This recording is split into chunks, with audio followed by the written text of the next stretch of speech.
Assalamualaikum warahmatullahi wabarakatuh. Kami dari kelompok 6 akan mempresentasikan dan juga akan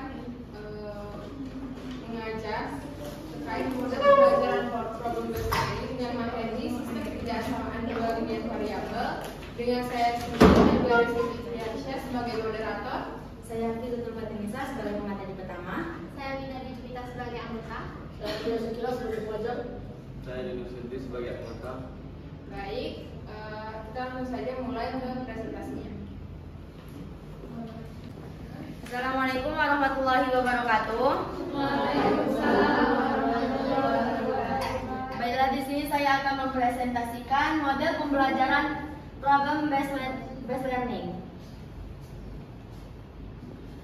Dengan anggota kelompok, yang pertama yaitu Fitritul Fatimisa, yang kedua Nabila Rizky Fitriansyah, terus ada Nadia Syakira, Wina Dwi Judita, dan Dino Swindri. Model pembelajaran based learning. Problem based learning. Menurut Effendi, tahun 2008, problem based learning adalah lingkungan belajar yang di dalamnya menggunakan masalah untuk belajar, yaitu sebelum pembelajaran mempelajari suatu hal. Mereka diharuskan mengidentifikasikan suatu masalah, baik yang dihadapi secara nyata maupun yang ditelaah oleh kasus. Masalah diajukan sedemikian rupa sehingga para pelajar menemukan kebutuhan belajar yang diperlukan agar mereka dapat memecahkan masalah tersebut. PBL dapat juga didefinisikan sebagai suatu metode pembelajaran yang didasarkan pada prinsip bahwa masalah dapat digunakan sebagai titik awal untuk mendapatkan atau mengintegrasikan ilmu baru. Dengan demikian, masalah yang ada digunakan sebagai sarana agar anak-anak didik dapat belajar sesuatu yang dapat menyokong keilmuan. Langkah-langkah model problem based learning yaitu yang pertama ada orientasi masalah. Pada tahap ini, guru memperkenalkan masalah yang relevan dan menantang agar peserta didik tertarik untuk mencari solusinya. Masalah ini menjadi fokus utama yang harus dipahami dan diselesaikan oleh peserta didik. Lalu yang kedua ada mengorganisasikan peserta didik. Guru membagi peserta didik ke dalam kelompok-kelompok kecil dan memberi petunjuk tentang bagaimana mereka akan bekerja sama untuk menyelesaikan masalah tersebut. Yang ketiga ada membimbing penyelidikan individu dan kelompok. Guru mendampingi peserta didik saat mereka melakukan penyelidikan baik secara individu maupun dalam kelompok. Di sini, peserta didik mengumpulkan informasi, menganalisis data, dan merumuskan solusi berdasarkan hasil penyelidikan. Lalu yang keempat ada mengembangkan dan menyajikan hasil karya. Setelah melakukan penyelidikan, peserta didik diharapkan dapat mengembangkan solusi atau jawaban atas masalah yang mereka hadapi dan menyajikan hasil karya mereka, seperti laporan, presentasi, atau produk lain yang menggambarkan pemecahan masalah. Lalu yang terakhir yaitu menganalisis dan mengevaluasi proses pemecahan masalah. Setelah hasil karya disajikan, peserta didik dan guru bersama-sama menganalisis dan mengevaluasi bagaimana proses pemecahan masalah berlangsung, apa yang telah dipelajari, apa yang berhasil, dan apa yang perlu diperbaiki untuk kedepannya. Lalu ini ada kelebihan dan kekurangan. Kelebihan problem based learning yaitu yang pertama berpusat pada peserta didik, memotivasi pembelajaran aktif, meningkatkan pemahaman, dan stimulus seseorang untuk terus belajar selama hidupnya. Lalu yang kedua yaitu ada kompetensi umum. PBL memfasilitasi peserta didik untuk mengembangkan sikap dan keterampilan umum yang dikehendaki di masa mendatang. Yang ketiga ada integrasi. PBL memfasilitasi integrasi kurikulum inti. Lalu yang keempat ada motivasi. PBL menyenangkan bagi guru dan peserta didik dalam proses pembelajaran. Lalu selanjutnya ada pembelajaran dalam. PBL meningkatkan kemampuan pemahaman dalam bagi peserta didik. Lalu selanjutnya ada pendekatan konstruktif. Peserta didik aktif berdasarkan pengetahuan dan membangun kerangka konseptual dari pengetahuan tersebut. Kekurangan problem based learning. Yang pertama, guru tidak dapat mengajar. Guru merasa nyaman dalam metode tradisional sehingga memungkinkan PBL akan terasa membosankan dan sulit. Lalu selanjutnya ada model peran. Kemungkinan peserta didik mengalami kekurangan akses pada dosen yang berkualitas di mana dalam kurikulum tradisional memberikan kuliah dalam kelompok besar.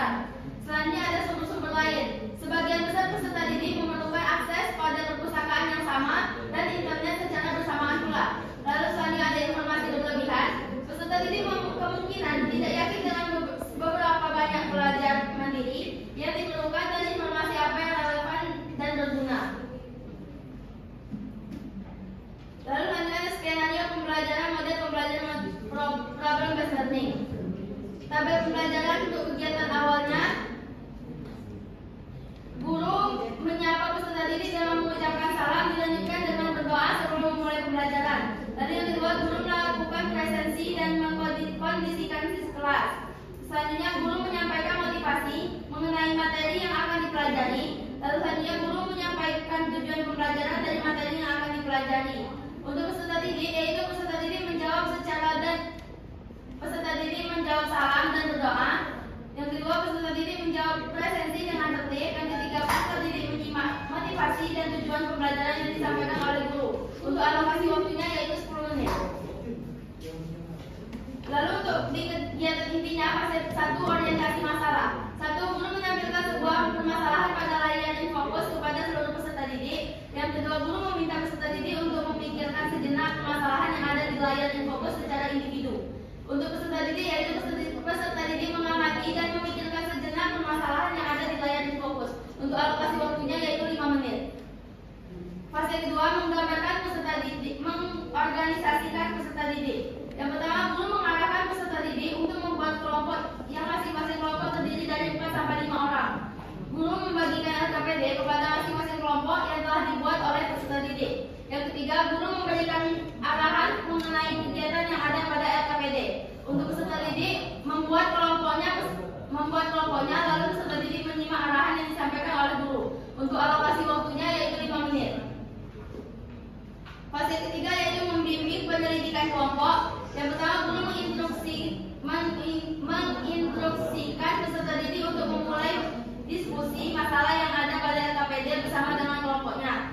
Yang kedua, guru melakukan pendampingan proses diskusi kelompok dengan berkeliling ke setiap kelompok. Untuk peserta didik yaitu memulai mendiskusikan masalah yang ada pada LKPD dengan saling bertukar ide dan pemikiran dengan kelompoknya. Lalu peserta didik bertanya kepada guru jika menemui kesulitan selama mengerjakan soal. Untuk alokasi waktunya yaitu 30 menit. Fase keempat, mengembangkan dan menyajikan hasil karya. Guru meminta perwakilan dari beberapa kelompok maju ke depan kelas untuk mempresentasikan hasil diskusinya dan meminta peserta didik lain untuk menanggapi secara bijak. Untuk peserta didik mempresentasikan hasil diskusi mereka kepada seluruh temannya dan peserta didik lain menanggapi secara bijak. Untuk alokasi waktunya yaitu 10 menit. Fase kelima, menganalisis dan mengevaluasi proses pemecahan masalah. Guru memberikan penegasan dan penguatan tentang penentuan jawaban kepada peserta didik. Guru mengarahkan peserta didik untuk bersama-sama mengevaluasi hasil diskusi kelompok. Peserta didik menyimak penjelasan guru bersama dengan guru. Peserta didik mengevaluasi hasil diskusi kelompok. Untuk alokasi waktunya yaitu 10 menit. Untuk kegiatan penutup yaitu guru membimbing peserta didik untuk membuat kesimpulan dan peserta didik menyimak penjelasan guru. Untuk alokasi waktunya yaitu 10 menit. Dan mengenai materi yang telah dipelajari, guru mengarahkan peserta didik untuk melakukan refleksi terhadap proses pembelajaran yang telah dilaksanakan. Dengan bimbingan guru, peserta didik membuat kesimpulan mengenai materi yang telah dipelajari. Bersama guru, peserta didik melakukan refleksi.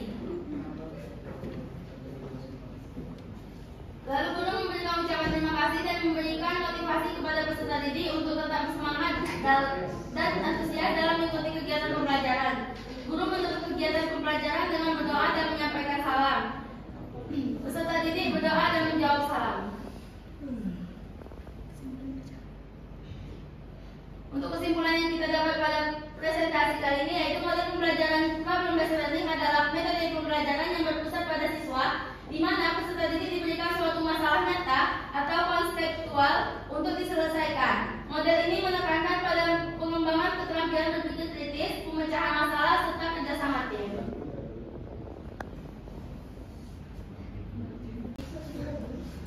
Baik, itulah presentasi mengenai model pembelajaran problem-based learning. Selanjutnya kami membuka sesi tanya jawab. Bagi yang ingin bertanya, dipersilakan. Kami membuka sesi ini hanya untuk 2 pertanyaan. Ada yang ingin ditanyakan?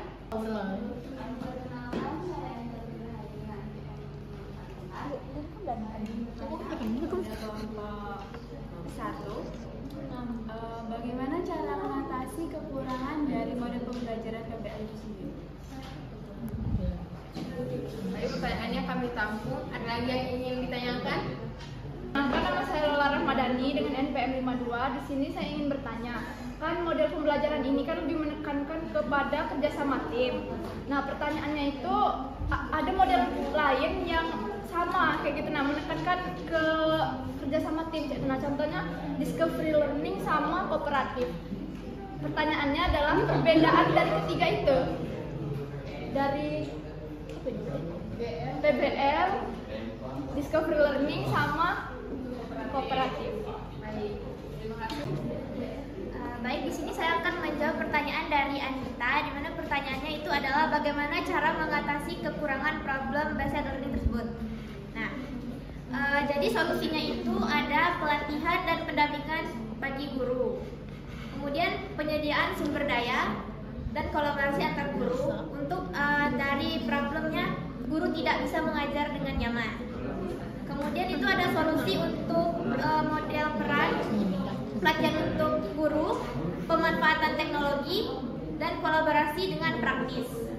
Kemudian ada sumber belajar yang terbatas, solusinya pengembangan sumber belajar digital, kerjasama dengan perpustakaan dan lembaga lain, dan pemanfaatan sumber belajar terbuka. Untuk informasi berlebihan, itu solusinya itu ada panduan yang jelas, kemudian pengembangan keterampilan informasi dan penggunaan rubrik penilaian. Pak, terima kasih Anita, aku sudah jelas. Baik, saya kembalikan ke moderator. Saya akan menjawab pertanyaan dari Lola, yaitu perbedaan dari cooperative learning, problem based learning, dan discovery learning. Yang pertama yaitu cooperative learning, yaitu fokus pada kerja sama tim untuk mencapai tujuan bersama. Yang kedua, guru membagi tugas dan peran kepada anggota tim. Anggota tim bekerja sama menyelesaikan tugas. Yang keempat, penekanan pada keterampilan sosial, komunikasi, dan kerjasama. Yang kelima, guru berperan sebagai fasilitator dan pengawas. Problem based learning atau PBL fokus pada pemecahan masalah nyata atau simulasi. Guru memperkenalkan masalah dan siswa harus mengidentifikasi dan menyelesaikan masalah tersebut. Siswa bekerja dalam tim untuk mengumpulkan informasi, menganalisis data, dan mengembangkan solusi. Penekanan pada keterampilan pemecahan masalah, berpikir kritis, dan belajar mandiri. Guru berperan sebagai fasilitator dan mentor. Selanjutnya, discovery learning. Fokus pada proses penemuan dan eksplorasi konsep atau prinsip. Guru memperkenalkan situasi atau masalah, dan siswa harus menemukan sendiri konsep atau prinsip yang terkait. Siswa bekerja secara mandiri atau dalam tim untuk mengumpulkan data, menganalisis, dan menarik kesimpulan.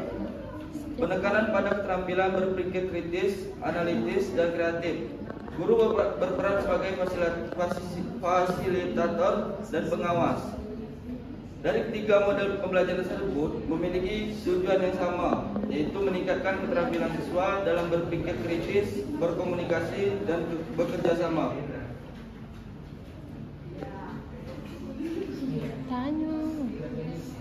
Apakah sudah jelas?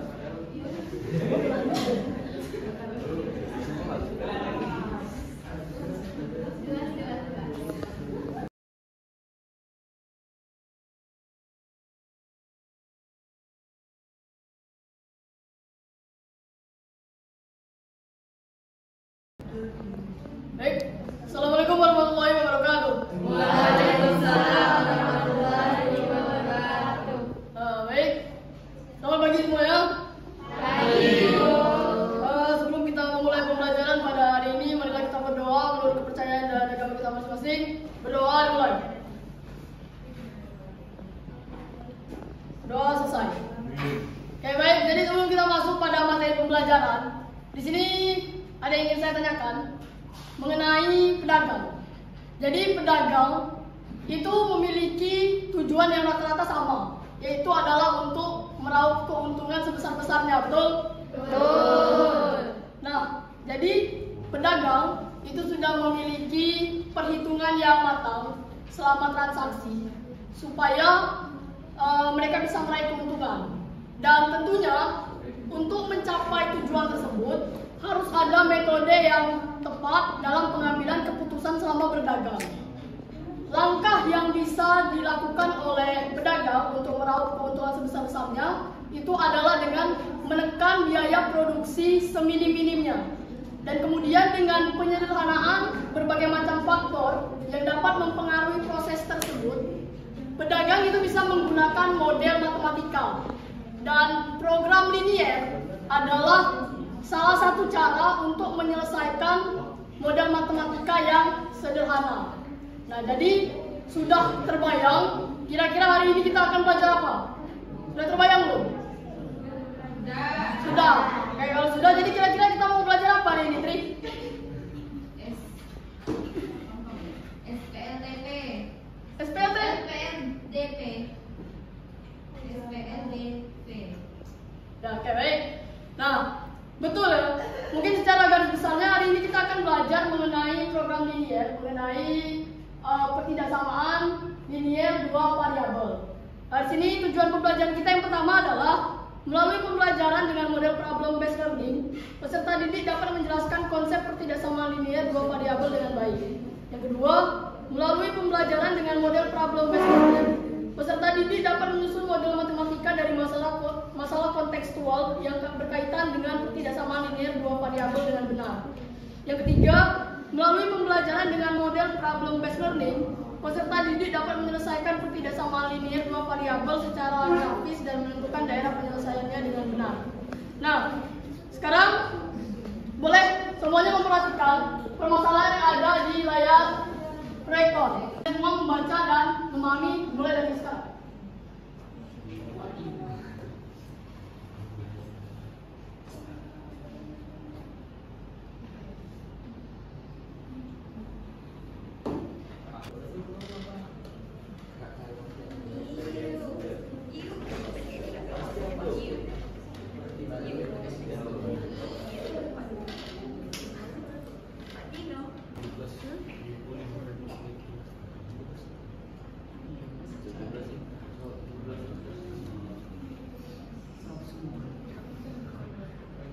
Jika sudah, silakan bentuk kelompok yang masing-masing kelompoknya itu terdiri dari 4 sampai 5 orang. Baik, jika sudah, saya membagikan LKPD.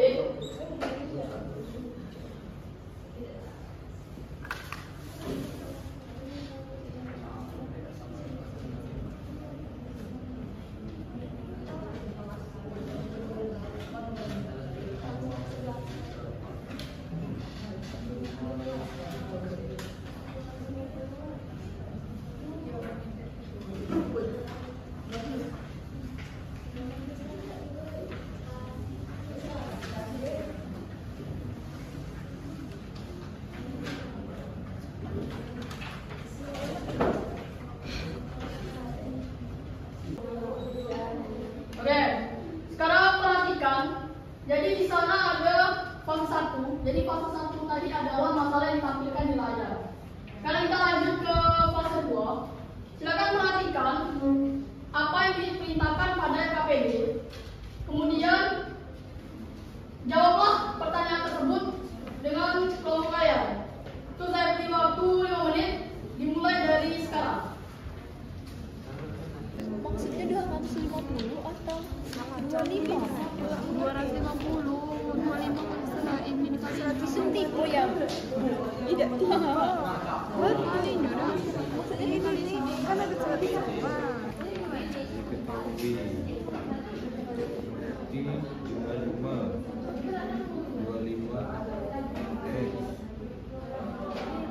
Oke, jadi waktu habis. Sekarang kita lanjut ke fase 3. Ada beberapa pertanyaan yang harus dijawab lagi dengan kelompok kalian. Silakan dijawab dan jika kesulitan silakan bertanya. Estimasi waktu 30 menit dimulai dari sekarang.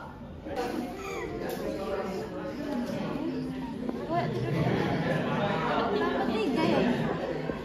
Tambah berapa sih? 3.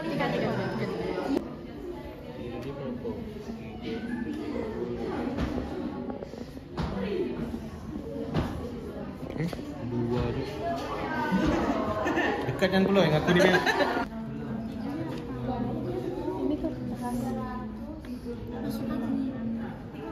ini.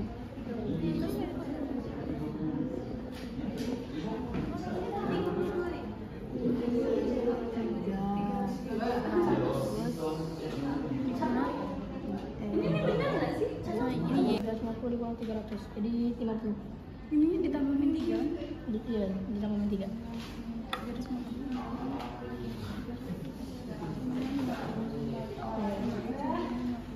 Udah, ini kan 5 dikurang 3 tadi berapa? Oke, baik. Waktu untuk menjawab pertanyaan di fase 3 habis. Kita lanjut ke fase 4. Sini silakan perwakilan satu kelompok untuk maju ke depan menjelaskan hasil diskusinya.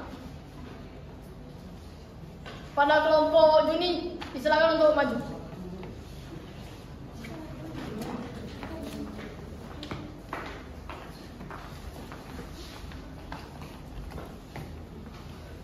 Baik, jadi kami dari kelompok 1 dengan saya Nagari Fikriansyah.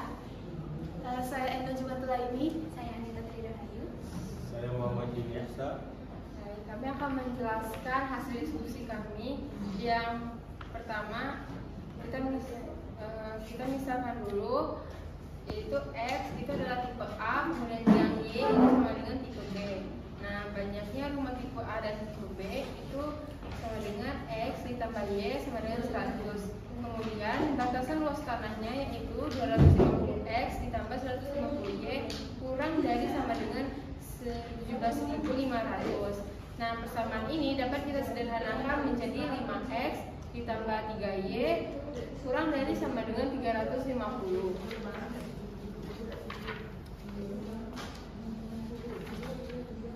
Lalu di fase 3, dari persamaan 1 dan 2 dapat ditentukan X dan Y dengan metode substitusi atau eliminasi pada persamaan linear dua variabel.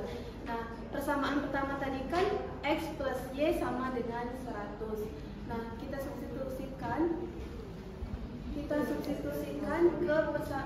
ke dalam persamaan 2. Persamaan 2 tadi 5X plus 3Y sama dengan 350. Jadi kita cari X-nya dulu di persamaan 1. X plus Y sama dengan 100. X sama dengan Y sama dengan 100 min X. Nah, nilai Y ini kita masukkan ke dalam persamaan 2.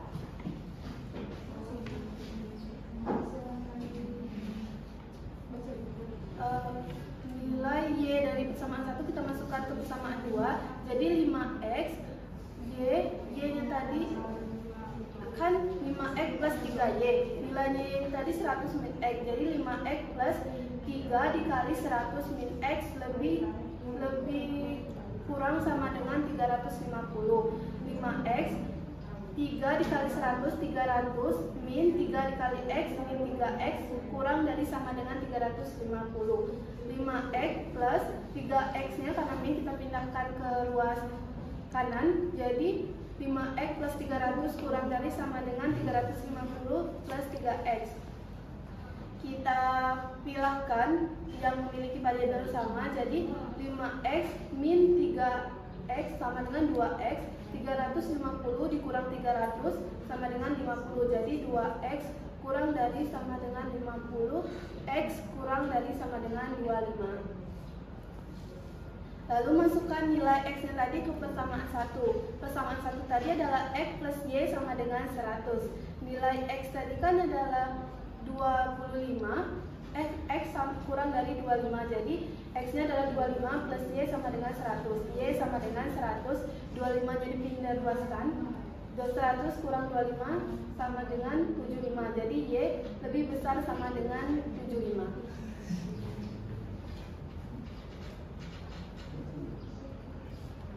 Kemudian kita akan mencari daerah penyelesaian yang memakai persamaan pertama yaitu 1X ditambah 1Y sama dengan 100. Maka kita akan mendapatkan titik X dan Y-nya yaitu 0,100 dan titik Y-nya 100,0. Kemudian persamaan yang kedua 5X ditambah 3Y sama dengan 350. Titik X-nya yaitu 0,116,6 dan titik Y-nya adalah 70,0. Kemudian titik potong persamaan 1 dan 2-nya yaitu 5X ditambah 3 dikali 100 dikurang X sama dengan 350. 5X ditambah 300 dikurang 3X sama dengan 350. 2x ditambah 350 kurang 300 itu 300 sama dengan 350. 2x sama dengan 50, x-nya sama dengan 25. Kemudian substitusikan nilai x ke persamaan 1. 1x ditambah 1y sama dengan 100. 25 ditambah 1y sama dengan 100. Y-nya 100 dikurang 25 yaitu 75.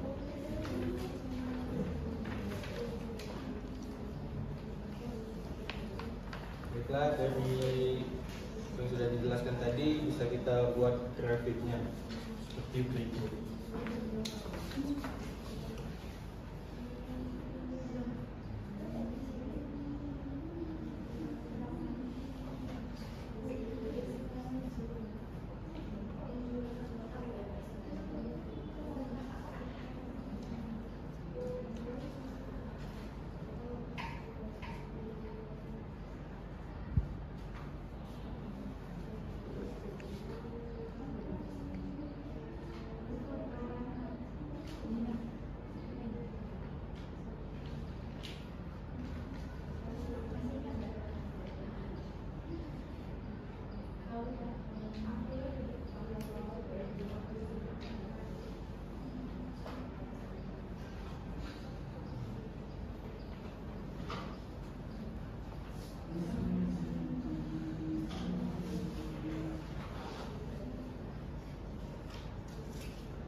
Baik, itu adalah hasil diskusi dari kelompok kami. Apakah teman-teman ada yang ingin ditanyakan terkait hasil diskusi kami? Jika tidak, kami akhiri. Wassalamualaikum warahmatullahi wabarakatuh.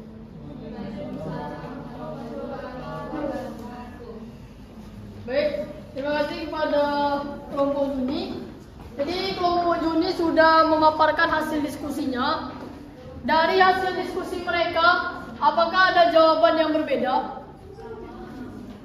Oke, baik.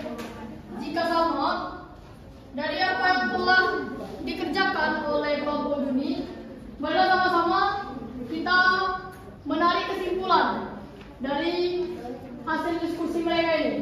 Mungkin satu orang bisa membantu untuk menyimpulkan hasil diskusi yang telah disampaikan oleh kelompok Juni. Kita pelajari itu dapat disimpulkan bahwa banyak rumah tipe A itu 25 dan tipe B itu 75. Bisa kita lihat di papan tulis itu ada sebuah grafik dari mana itu persamaan 1 X tambah Y sama dengan 100, persamaan 2 250 X ditambah 150 Y sama dengan 17.500. Sehingga bisa kita sederhanakan menjadi 5X plus 3Y sama dengan 350. Jadi banyak rumah tipe A itu 25 dan tipe B itu 75. Terima kasih Ribi. Jadi itulah kesimpulan dari hasil diskusi pada fase 3 yang telah kalian kerjakan.